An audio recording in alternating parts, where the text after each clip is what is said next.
I'm Mike. And I'm Adam. And this is Stuff and Waffle. Two friends talking about stuff, and often as not, waffling with frequent reference to Bond cars. I've actually done what I said I was going to do. Shock horror. Yes, I've not let the side down. No, I have watched one of the gems of cinema.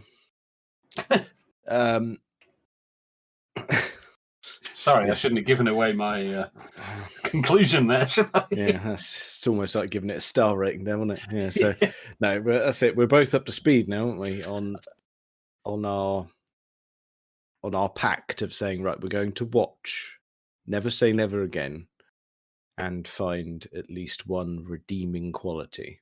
You did say that. That was the original target, was to find something that we liked about it. Yes. Yes. I think I've achieved. I think so. Some parts of me think I may be clutching at straws. Yeah. Yeah. Well, as I was just saying to you before we started recording, I've kind of gone a little bit deep on it in that I watched it through a second time, but with the director's commentary. And I've also found some behind the scenes stuff. I actually found on YouTube the episode of Film 83 with Barry Norman, where he reviews it and he interviews Sean Connery. Wow. So I watched that through. That was quite insightful. And I've read some stuff about it. So I didn't mean to go that kind of deep into it, but you know what it's like once I get on these things. No, that's fine. I'd before we get into the crux of the film, then I'd be interested to know what Connery was saying about it. Did he try and defend it, or did he just go, "I got paid"? Or no, he very much. Well, certainly when he was talking to Barry Norman, he very much took it very seriously. He felt it was much more serious, more realistic interpretation of the role than what the official series was doing at the time. And I didn't realize until I really dug into it that he'd actually wrote the original draft of the script. Really? Yeah, he was approached by McClory to say, look, I know you don't want to play the role, but would you like to work on the script? The rights to do this have reverted to me now after a certain amount of time, and I'm going to do another interpretation of Thunderball. I know you don't want to play the role, but would you like to work on the script? And he agreed to take 6 months and work on the script with the scriptwriter Len Dayton, who I think went on to work on the Fourth Protocol. Okay. But anyway, spent 6 months working on it. He brought in Dick Clement and Ian Lafrene, the British comedy writing duo, probably most famous for Porridge with Ronnie Barker. And there's a little thing I'm going to come back to about that. But no, Connery took it very seriously, and he said he was very pleased with the script. They'd worked on it for a long time, and it was his wife that convinced him to be in it. She said, "Well, look, you say the script is so good. Why don't you just be done and be in it as well? Why don't you just play the role? Well, if you like it so much, why don't you just be in it? And then that's done, isn't it?" Yeah. And once he'd signed up to do it, of course, getting the rest of the cast was easier. And it is kind of an all-star cast. I was certainly thinking from that era. Yeah. Yeah, but I mean, I suppose when you say all-star, I mean, it's very easy to look at it retrospectively and go, yes, they're all-star cast. But perhaps at the time they were slightly more up and coming. Some of the younger actors. Yeah, I mean, some of the well-established ones, obviously. Klaus Brandauer, I suppose, went on to do. In fact, he went on to do more stuff with Connery because they did The Russia House together. But which is a film I've watched countless times, and I still don't know what happens. But I've watched it about 6 times, and I have no idea. I had not a clue. But you've got Kim Basinger, you've got Max von Sydow, you've got Edward Fox. I mean, he was certainly well established by that point. I mean, that's he was the Jackal. Yeah. So, there were some names in it. Barbara Carrera, perhaps less so. But yeah, I think it had the potential to be something quite special.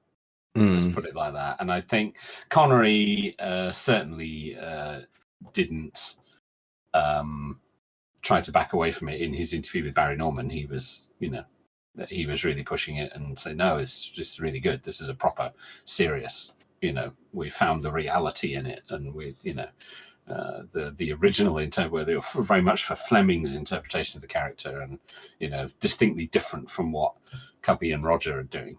And yeah, he had seen it, hadn't he? Not sure. Not sure. It's a tough sell. I'll give him that. He was, perhaps giving it more credit than it deserved, but no, he was not trying to back away from it and say, well, it was a paycheck. He definitely he got deep into it. He wasn't. He wasn't just a hired actor for it. He was writing the script, and he got involved with the direction of it and everything.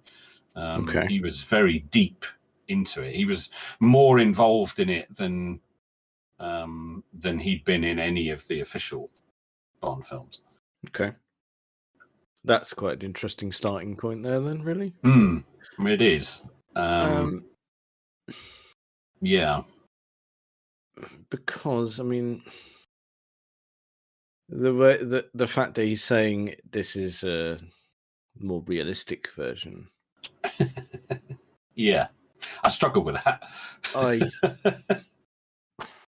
And more gritty, but well, A, it wasn't, and B, there were several attempts at the comedy element that the Moore films had.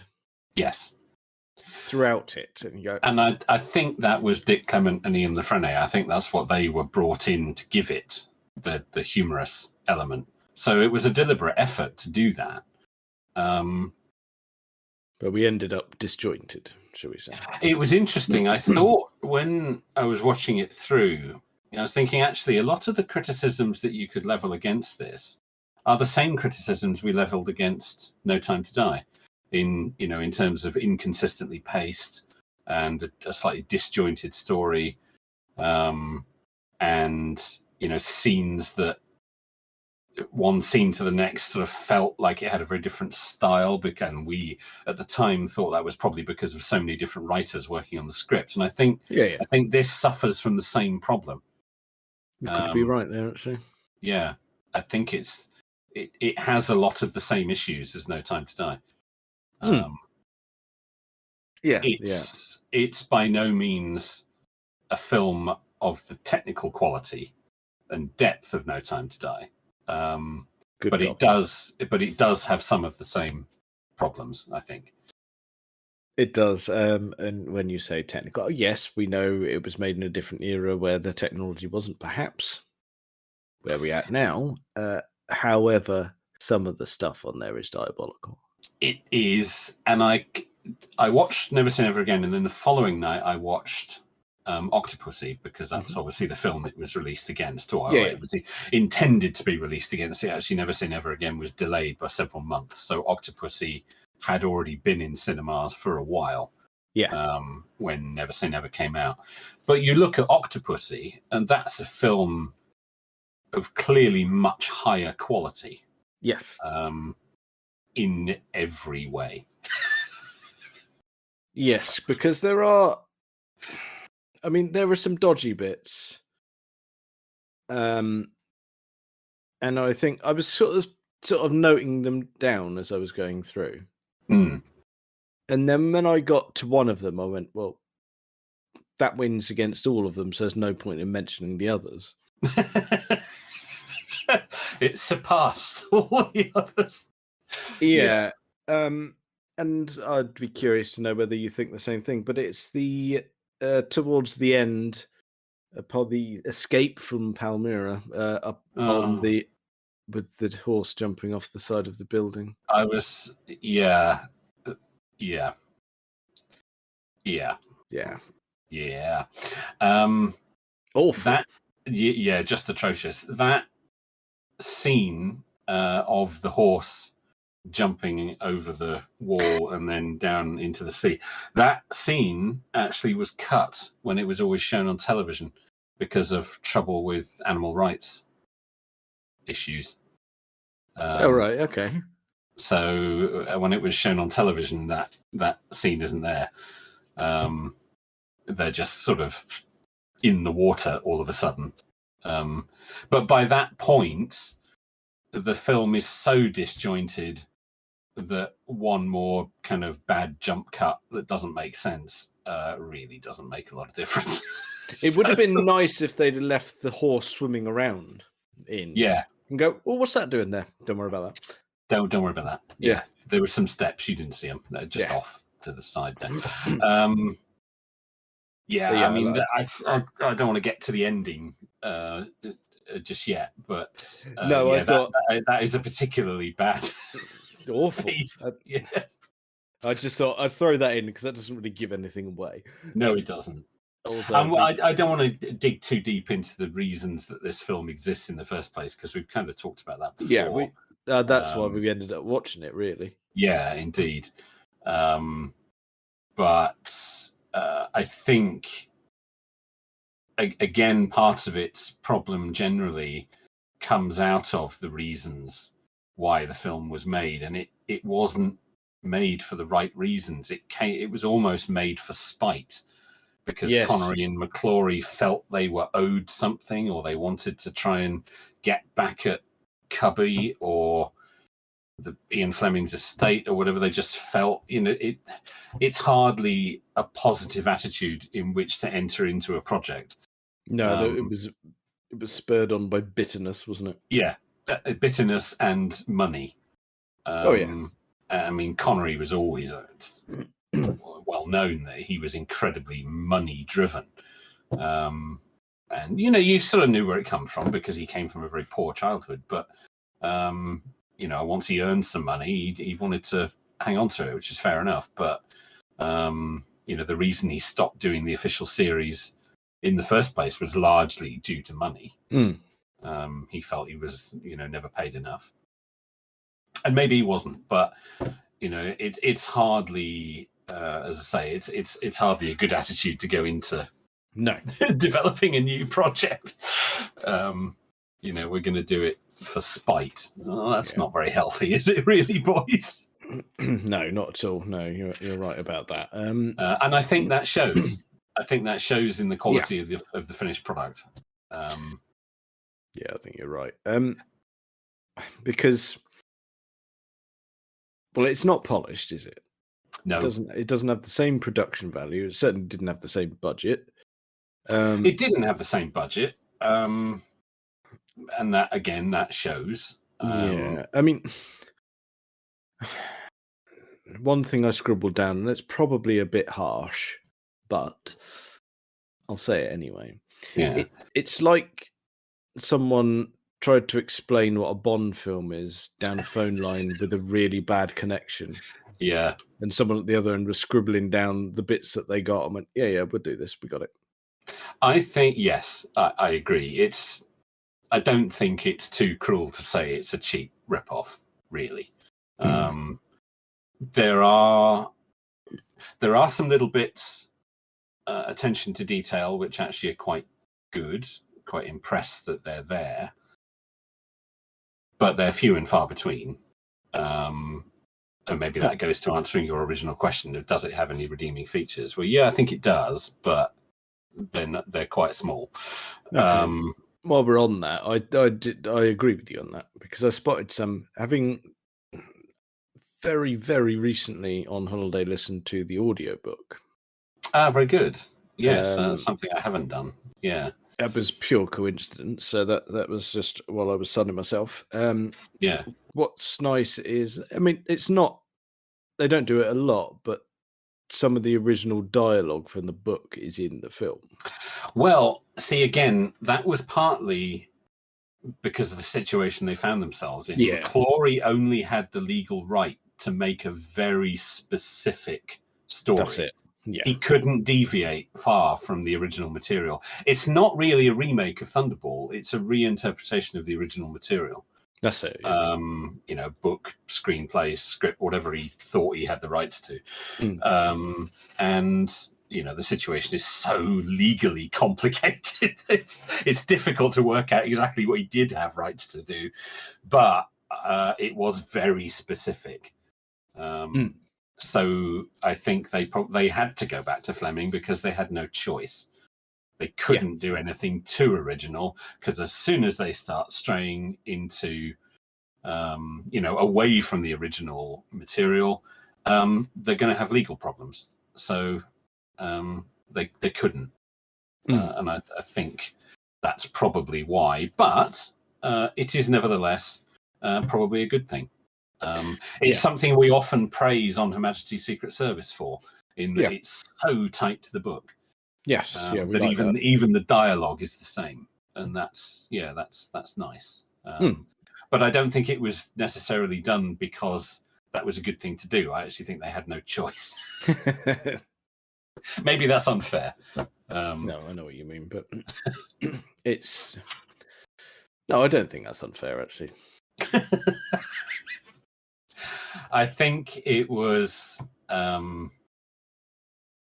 think it was a mess from start to finish. Really, I don't mean the film itself, although it is, but I think the whole production was a mess. And interestingly, one of the questions Barry Norman put to Connery in film 83 was, did you enjoy being back as Bond? And he said, no, not as much as I thought I would, because once again, what was the phrase he used? I was carrying incompetence. Wow. Yeah. And there was bickering between the producer and the director, who had some kind of history. And he felt that the material was not given the focus that it should have. And that was the phrase he used. I am once again carrying incompetence. Now, whether by once again he's referring to Cubby and Harry and the official Bond team, I don't know. Barry Norman didn't press him on that particularly, but he did say he didn't particularly enjoy making the film. Okay, well, that's quite interesting. Well, there's actually no surprise, really, is it? I mean, it's you'd almost say it was baffling why he did it in the first place. But... Well, yeah. Again, as I said earlier, I think for the wrong reasons, unhealthy reasons, really. And I mean, Roger Moore said something about, Sean holds on to a grudge. Oh, he did, didn't he? Yeah. And it wasn't, it just wasn't in his nature to let things go and move on. He just, he never forgot if he felt he was wronged in some way. And I think this film kind of is a function of that. Yes. Yeah, I would and agree. It shows. It really shows. Yeah. But I do think, I think going back to the point that it's a bit of a cheap rip-off of what the Broccolis were doing. I think it begins to fail from the very first frame of the film, with that weird 007 pattern across the screen. Yeah. It's like, well, you can't use the gun barrel sequence, but you've decided you obviously want some kind of graphic device to open the film. So, and you can't use the 007 logo, so you've come up with something else and then laid the credits on top of that. So I think it goes wrong from the very first frame. There's a lot of 80s all in one go there, isn't it? Yeah, there is. And that theme tune is diabolical. It is. Again, and you wonder, were they trying to almost copy the All Time High from Octopussy? Because it's a similar kind of thing. Again, a poor imitation, but I can see Yeah. where you're coming from. Yeah, you know what I mean. I actually think if you took that opening sequence with Connery, and that was very much with all the close-ups of his face, very much a kind of look who's back kind of thing. It's interesting they chose close-ups because Yeah, he was, well, not. Well, you got to think that's 12 years since he did a Bond film, and when he did Yeah. Diamonds Are Forever, he was not in his most tip-top shape. no, he wasn't. Mind you, Roger Moore was no spring chicken by this point either. So no, but he was a bit more polished. yeah, very much so. Yes, Yes. Very much so. He did. Yeah, Connery did have that sort of hint of going, is he homeless? And they've just put him in some nice clothes for the day. Yeah, I know. He did. Look, I mean, he's not like knackered, but he did look a bit rough, didn't he? Yeah, a bit strange, I thought, in that film. But all I was going to say was if you took that opening sequence, did away with the weird 007 graphic at the beginning, had that sequence, but actually had no music over it at all, I think it would work a lot better as an action sequence. Putting a love ballad over it removes all elements of suspense and mystery, and it just ruins it. It's very toss. Put the titles over it if you must, but I think no music. I think open the film with no music and just have that action sequence. Maybe slow it down a little bit. Maybe have him take his time getting into the place a bit more and build it a bit more. I think it could have worked, but I think they just ruined it, and I think it shows a kind of, I don't want to say a kind of amateurish isn't the right word, but I think inexperienced. Poor choices. Yeah, inexperience of the people making the decisions. And I think, as I say, I think that opening sequence could have worked, but they ruined it. What's interesting about that opening sequence is because I haven't seen this film in years. I watched it again and went, "Oh yeah, I forgot all about this training nonsense." Blah blah blah. Yes, yes, it even turns out to be a training. That's it. No, it's not even a real mission. However, I wonder whether it was coincidence or not, but a much later film borrowed a very tiny bit of that plot. The fact that it was a millionaire's daughter that was kidnapped and turned, being The World Is Not Enough and Electra. Oh, that's a very good point. I'd never considered that. I wonder if there's any connection there at all. Is it in the book? Not as I recall. I don't think it is it? Because all the health club stuff is, but all of that caper. Yeah, I don't think it's in the. Because I wondered, because obviously they mix and match the books a bit and take a scene from this book and a scene from that book and put it into different films. So I wondered if it was in one of the books and they'd lifted it, but if it was in any book other than Thunderball, McClory wouldn't have been able to use it. That's right. I guess it can't be, but that's a very interesting parallel. I hadn't spotted that. But yeah, just made me think. I wonder if someone borrowed that. Maybe that's the one good idea in it. Yeah.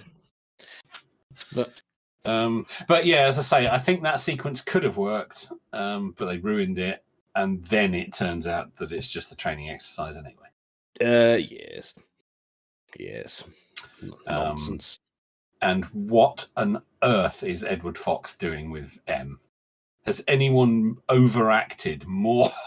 Oh, he's all over that, isn't he? Oh dear. Awful. Oh, terrible. Yeah. Terrible. And you can only assume that was the direction because he's a fine actor. Yeah. I think you're right. Someone has specifically told him to do that. Yeah. And it's painful. It is, and the trouble is, he keeps cropping up, doesn't he, throughout? Yeah, he's in it quite a lot, but it's a comedy parody of M. It's not M. It's totally unbelievable. No, it's awful. Yeah. Completely pointless character, is it? In the end, really. Well, yeah, pointless character. Mind you, it's not there's quite a few little bits in that film that are just pointless as well. Yeah. After the warheads have been switched, he gets his magic eyeball, Jack. That's right. Jack Patachi. Yes. Magic eyeball, and he does his bit, which is just weird. Pretending to be the president's eye. I've got the president's eye. Very good. Somehow that's enough to. That's fine. That's fine. Don't you be questioning things like that. And then he's driving off in his Cortina. Nice. Yes. That was a high point, actually. What a lovely Cortina that is. Yes. Oh, outside Shrublands, there was a Mark 1 Fiesta as well. Yes, there is. You're right. There is. Well spotted. Yeah, when Bond turns up in his Bentley. That's it, yeah. Which was one of the little bits that I thought was an attention to detail, actually, to the original material. It was quite nice that they made it a Bentley. But again, they're probably afraid of being in too hot water if they put him in an Aston. So. Yeah, that would have been... Although at the time, I suppose the ties would have been closer to Lotus, wouldn't they? Yeah, true, because For Your Eyes Only had come out a couple of years before. That was Lotus heavy. Yeah, true. But even so, yes, so there he is. Jack is making his escape in his Cortina, and Fatima. Yes. Ms. Blush. Ms. Blush arrives in a Mercedes SL. Lovely. And gold stuff. Yeah, nice. Yes. And congratulates him on a job well done. Lobs a snake at him, so he has a big old crash. Yeah. Cortina's upside down. And that's it. Go and get the snake back, because somehow that didn't get twatted in the crash. Yeah. Then puts a bomb in it and blows it up. Yeah. Why do we need a snake? Can't you just put a bomb in it? Yeah. Can't you throw the bomb through the window of his car and then zoom off in your Mercedes and push the button? I mean, he's all done, isn't he? Yeah. You don't need the snake. The snake is a weird one. The snake, I actually think the snake works quite well with her character. And I must say, for me, she is the star of the piece. Barbara Carrera she's so camp and overblown and so enjoys being who she is. Yeah, she's actually the most enjoyable character in the whole thing. She does play backcrap crazy very well. Yeah, she does. And I think the snake actually is quite a nice aspect of her character. That I can see. Quite like that. Driving along with the snake draped around her shoulders, I actually think that works really well. But there was absolutely no need to chuck it in the Cortina so that he would crash. And then you climb over all the rubble, pop in a bomb, get the snake back and blow. You don't need the snake. You've got a bomb. Yeah, it's very, very effective. And you clearly like the snake and yet you've subjected it to a car crash. Yeah, you'd be lucky if it doesn't bite your nose off when you get it back. That's it, yeah. It's like, you should be happy that is one piece of snake and not multiple. Yeah, because anything could happen with that. But apparently snakes are impervious to car crashes. Who knew? Who knew? So that's it. So, yeah, but again, it's just another one of those little things. You didn't really think that through, did you? Because it doesn't make sense. No. It's not even doesn't make sense in an amusing way. No. See more animal cruelty issues there. Yeah. I think that there was a bit of money changing hands for a bit of product placement. Do you think? I think so. So much that so. sort of thing doesn't go on, does it? So much so, I think someone at Atari gave them some money and said, "Please, in your high-end casino in the south of France, can you have an arcade, please?" Oh, it was bad, wasn't it? It's like, what? They opened these doors, these grand doors inside Yeah. this glorious high-end casino. Well, there's big money changing hands, all in the name of charity and philanthropy and all that sort of caper. They Mhm. open these doors and go, "Oh, you've got a lot of arcade cabinets in there, haven't you? Fruit machines and What things that go bing. on Yes. earth is this, Toss?" Oh, Then, that whole sequence is so weird. Oh, and his bizarre game that Largo plays with domination. Bond. Yes. Yes. Oh my word. Mm. I mean, I don't know what Brandoa was doing with Largo anyway. He plays him in such a weird way. I don't know what he's going for, but that computer game that they play, that is just bizarre. I got nothing with that. No. I got nothing. No. No. Maybe again they didn't want to have Bond and Largo playing Baccarat because that's in the original film. Yeah. But but you could argue, yes, there was a game in a casino in the book, so yeah, true. You're fairly safe. I don't Weird. know. Yeah, just weird. Funny though. Yeah, well, in its way, yeah, amusing, but I don't think they meant it to be. Yeah, not for a good reason. No, I don't think they meant it to be amusing. I think it's amusing by accident. Yeah. Okay. Yeah. Oh dear, it's a shame. And then the tango sequence after that, because suddenly there's a dance floor in this casino. Very multi-purpose. I like it. It's a big building. Yeah. And Bond chooses to tell Domino that her brother's dead whilst they're on the dance floor. Don't react. Yes. What? Yes. What are you on about, man? Yes.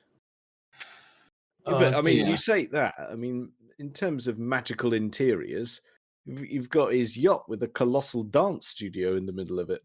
Oh, the flying saucer, because obviously they couldn't call it Disco Volante. No, they couldn't do that. But no, and then he's got his little, he's got his booth of many treats, and then goes, "Oh, welcome to my perving window." Yes, I spy on my girlfriend when she is dancing. Yes. Not good. It's all a bit strange, isn't it? Yeah. And then when he finds Bond kissing her, he barges in there and starts smashing everything up with an axe. You think, it's your luxury yacht. He's smashing up your own stuff. Weird. I don't know what he was doing with the character. I mean, from what I gathered from the director's commentary, he was really difficult to work with. He kept trying to improvise stuff. And they said, no, we can't. We've got legally, we have to stick to the script. This has been very carefully worked out. We can't go off on tangents and things. He was going to have trouble. And he was really difficult on saying, no, I don't want to, I'm not going to do that. I want to do this. No, we can't do that. Legally, we can't do that. We have to do it this way. And he just wouldn't. He was really awkward to work with, apparently. And Kim Basinger, for some reason, was really nervous and edgy around him and Connery. And I think that shows on screen as well. Oh, you can spot that a mile off. Yeah, she's not happy at all. No. Don't know what had gone on there. It's all a bit strange. Yeah. We are. I mean, we've got a few good bits here, haven't we? We haven't done well, there's another thing I'll mention then. There's another thing I'll mention, which actually you've got to be quite Bond pervy to spot. But please do. Mr. Connery's shirts. He is wearing the Turnbull and Asser tailored shirts with the turn-back cuff, which he wore in the original films, and which were introduced by Terence Young, the director of Dr. No, who was a very elegant man and wore those kind of tailored Savile Row suits and shirts, and Mm. really took Connery in hand and got him sorted with all the gear, as Connery used to call it. And those shirts with the turn back cuff. So it's a double cuff shirt, but instead of a cuff link, there's like a double button arrangement. Connery was wearing those in Never Say Never Again. I thought, see, that is an enormous attention to detail.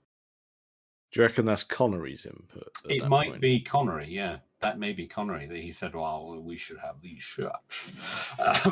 Well, unless since doing the films, he took a personal like of them and has incorporated them to his own wardrobe and thought... I've never seen him wear them anywhere else. Interesting. In any other movie or in an interview or... Okay. I only ever saw... Now, Roger Moore wore them as well in Live and Let Die and The Man with the Golden Gun. And then he wore many things. And then he disappeared. Some but less good. He also wore those turn-back cuff shirts in The Persuaders. Okay. And I'd seen Roger Moore wear them in interviews and all sorts of things, but never seen Connery wear them. But I thought it's a very small detail, but I thought, actually, no, I'll give him credit for that.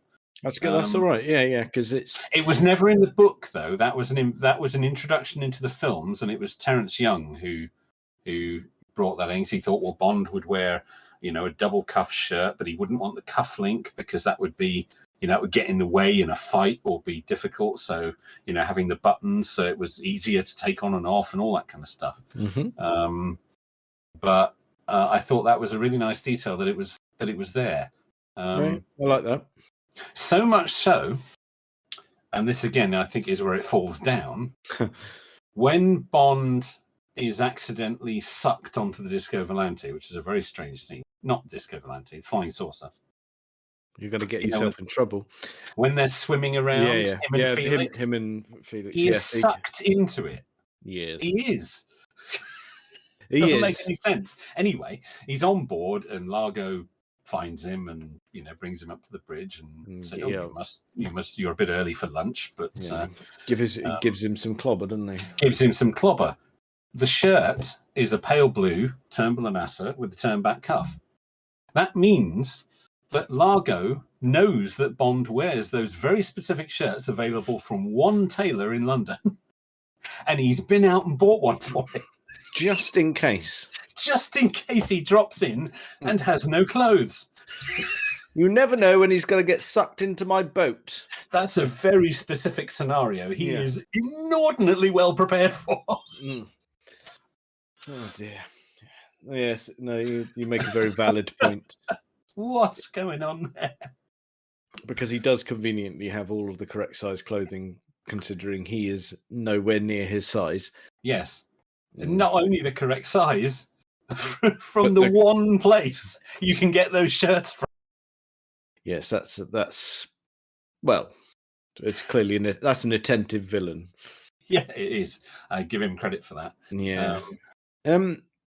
So he catches Bond kissing his girlfriend, and he smashes up the dance studio with an axe. Oh, yeah. And they set off the fire alarm. And then all of a sudden, they're at his house. They're at Palmyra. They're all wearing different clothes. So some serious time has passed, but they're all mates now. Well, shortly. And, until they get in the door, Yeah. But it's another example of a massive, disjoint in the story. Oh, yeah. Bond sends the signal, M picks it up. Presumably some hours go by, possibly even days. And they're all mates on the boat together again. Yeah, because I'm no sort of boat expert, but they set off from the south of France and end up in northern Africa. That doesn't sound like a short journey. That's a bit of a voyage, yeah. Boats are not quick at the best of times. Well, especially those huge luxury yachts aren't. No. So yeah, that is an issue. Okay. One good bit. I've got a good bit. And considering what our main sort of theme on the podcast is, it's a car bit. with There is some good car stuff, actually. Fatima in a Renault 5 Turbo. Turbo. Again, she's the best character and she's got the best car. She has got the best car. She's got the proper one as well. And she drives it hard. I mean, unfortunately, they speed up the film, which kind of ruins it a little. I hate it when they do that. Yeah, that was awful. Because cars don't move like that. No. But still, nice vehicle. Nice vehicle. Yeah. Best car in the film, actually, that. By a country mile. Because what have her villains got? They've got a Peugeot and a Pontiac Firebird. Oh, yeah, you're right. Yep, that's it. What are they doing with a Firebird in the south of France? It's an interesting one, isn't it? Peugeot, yeah, obviously. Oh, spot on. Yeah. Where did the Pontiac Firebird come from? What are you doing with that in the south of France? I don't know where that came from. You'll never be able to park it. No. Yeah, at least the steering wheel's on the correct side for France, I suppose. Well, there is that. Yeah, true. We'll take that. And Mr. Bond's motorbike. Oh, dreadful. He is, however, carrying a Walther gun, we learn in that sequence. Oh, yes. Yeah, we do, actually. We see that. The P5, which is, interestingly, the same gun that Bond carries in Octopussy. So I wonder if Walther were having a bit of a promotion that year. We've touched on that before. Yeah, we have. If you're going to buy a gun, buy this one. Yeah. Because it's not, for some reason, Roger Moore doesn't have the PPK in Octopussy. And Connery uses the same gun in this film. So I don't know. Maybe that was the new gun that year and Walther were pushing it. I don't know. They had a special offer on. Can't imagine. Don't think it did very well. We never saw it again. No, back to the PPK. Yeah. Can we? I don't know whether I'm going to put it in good points or bad points, but it made me laugh, so I put it in the good section. The tremendous use of the sexy porn sax when it was the hanky-panky scenes. Yeah. In particular, having a little fumble with Fatima when they were meant to be getting dressed in their diving clobber. Oh, on the boat when they're going out to do their scuba diving. Yeah. As she just sort of keeps appearing in the doorway. Yeah, and they're flapping around all over the place. Yeah. Rough sea that day, obviously. Apparently so, yeah. Yeah. But the music for that was quite something. Oh, my word. I'm not even sure it's in tune. No, I wouldn't like to say the that. The soundtrack generally for this is dreadful. Yeah. Yeah. Yes, the love scene, if you will, between Miss Blush and Miss Bond is pretty awful. Yeah. Yep. Yeah. Yeah. Yeah. And then she comes up with some device that beeps and attracts sharks. Sharks apparently very attracted to alarm clocks. Apparently so, yeah. But neither of us are marine biologists. But true, it's not our area of expertise. I'll give you that. But I'm fairly confident. Before we leave this particular music topic, we touched on the fact that the theme was dreadful. Larney Hall, Never Say Never Again. Yes. Did you know that Bonnie Tyler turned it down? I did not know that. No. She basically went, "No, that's pretty crap. I'm all right, Tal." Yeah, I think they may have had a bit of that. Yeah. Yeah. Yeah. So yeah, that was. I didn't know that. That's interesting, but not a surprise. Yeah. So we are. We're struggling here. One of my there is a line in it that I'd forgotten about, but made me laugh hard again. Where... Oh, yes. So you mentioned lines. I'll come back to something in a second. Yeah. Okay, that's good. So we'll conclude shortly, but yeah, we'll have lines. Again, Fatima and her water skiing. I've made you all wet. Yes, but my martini's still dry. Fantastic. That is possibly the best line in the whole movie. It is. Yeah, Yes. I think that wins. That I give them points for that. Yes. Yes. Something I noticed. I mentioned earlier that Connery had brought in Dick Clement and Ian Lafreniere to consult on the script. They famously wrote the script for Porridge, the classic British TV series starring Ronnie Barker. There's some recycled jokes in this from that. Really? There are two that I spotted. There may be more, but there were two that I spotted that were originally in Porridge. Well, go on then. In the scene where Bond is having his physical at Shrublands, and the nurse requires him to give a sample. Yeah. Can you fill this cup? And he says, from here. Yes. That line is from the first episode of Porridge, where Fletcher is having his prison physical, and the doctor says, "Can you fill this beaker for me?" And he's, "What, from here?" It's the same joke. Same joke. Yeah. They're recycling Porridge jokes. And there's another one. When Bond is in Nassau with Rowan Atkinson's character, we should touch on him, but Nigel Small Fawcett. He's doing his Blackadder 1 voice, I think. However, and he's leaving, and Bond should take full advantage of the natural cover.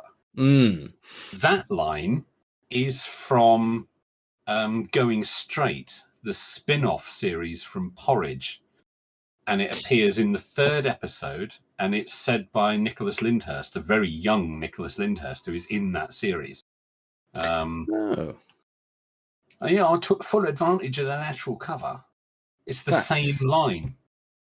So they are Clement and Lafreniere were recycling jokes for this script, which clearly says they were either rushed or weren't giving their best or couldn't really be bothered. Maybe they weren't paid enough. But there may be more, but that's two that I spotted that are direct from Porridge, which was weird. 20 years earlier.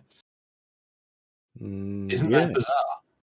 Isn't that bizarre? Those are Ronnie Barker jokes being delivered by Sean Connery. It is weird, isn't it? Yeah. But I suppose they stick to what they know, and sometimes people stick to who they know as well, because same writers, like you said, they did Porridge very, very shortly after, maybe even crossover. They were the writers for Alvida Same Pet as well. Yeah, they were. Well, they did loads of stuff. Same year, and Pat Roach, who was in Alvida Same Pet, played Lippy in Never Say Never Again. Yes, that's right. That's another good reference. Yeah, I mean, maybe they were bringing in people they know, but to recycle jokes, I mean, yeah, come on, boys. Look, I think nobody would notice. I don't know. Maybe nobody else ever has, but it's there. Well, I mean, you don't know if they were asked to. You're going, we like these jokes. Shoehorn them in, please.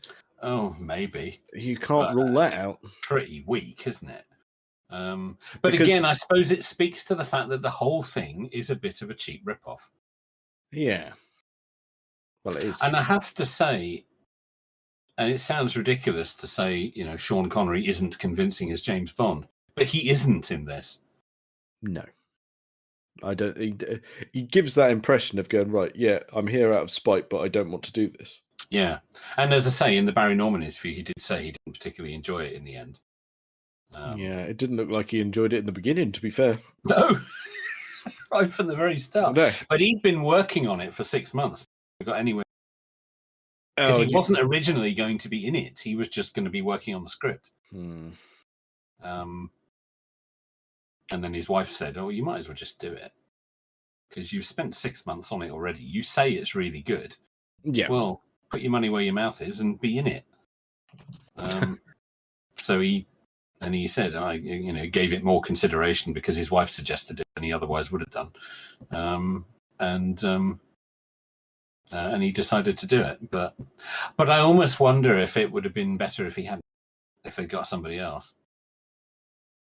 Maybe we would take it more seriously. I don't know. I still think it's.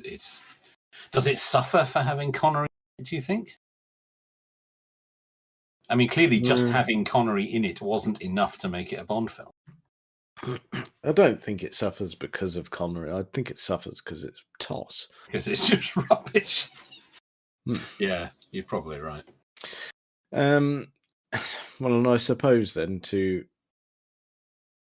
sort of summarize it, then we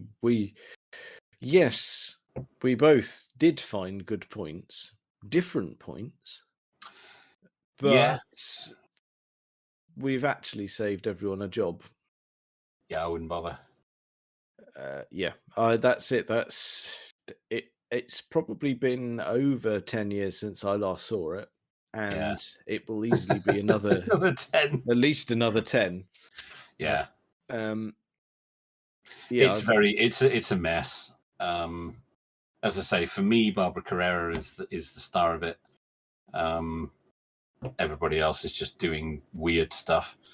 And there's very little to like. I mean, Rowan Atkinson is amusing because he always is. But he has no place in this film. No, it's just another bit of the disjointedness of it. Yeah, it is. What are you doing here? Is this a thriller? Is it a comedy?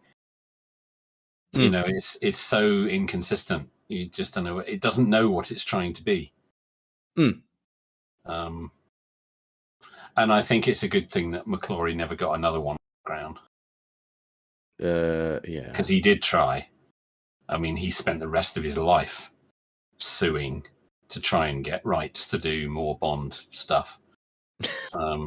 He did. Well, he did. Yeah. Because even in the late mid 2000s, he was still trying to get the rights to Casino Royale. It's just he hadn't learned, had he? He's just going, no, you can't do this. You're not very good at it. I don't think by that point, I don't think he knew how to do anything else. That's just who he was. I think he genuinely believed that on some level Bond belonged to him. And after a lifetime of suing, he didn't get the rights to Casino Royale, and it went to the Broccolis, and that kind of finished him off, really. It did. Yeah, because, well, we've said it before, we got that utter gem, and... Can you imagine if he'd won the rights to it and then gone off and made it himself? It would have been diabolical, wouldn't it? If it had ever happened. I mean, on the back of Never Say Never Again, he may have found it difficult to raise funding. Oh, yeah. No one is giving him a penny after that. Although Pierce Brosnan said that he had actually got funding in place for a project with him. We touched on that, didn't we? From some Japanese investors, but that again, it got bogged down in legality, and they couldn't do it. Yeah, that's the trouble. Everything he did was based on such tenuous legal rights that he had fought tooth and nail for decades to get. Yeah, he's got one tiny little portion of it going, right, you could do this film in a very specific way, and that's your lot. Yeah. Now, that's bugger right. off. No, but yes, that's right. Hence, Never Say Never Again. And interestingly, watching Thunderball is a much better spy thriller, aside from being a Bond film. The theft of the Vulcan bomber is properly suspenseful. Whereas the theft of the nuclear weapons in this is, well, have you seen my magic eye? yes. Yeah, well, that's it. We've done that. Check out my snake, and then all done. Yeah. Well, we know what everyone else is going to do. Don't watch it. Point. No, don't bother. Please, I implore you, don't watch it. No. It's not worth your time. No, watch any of the others from the official series.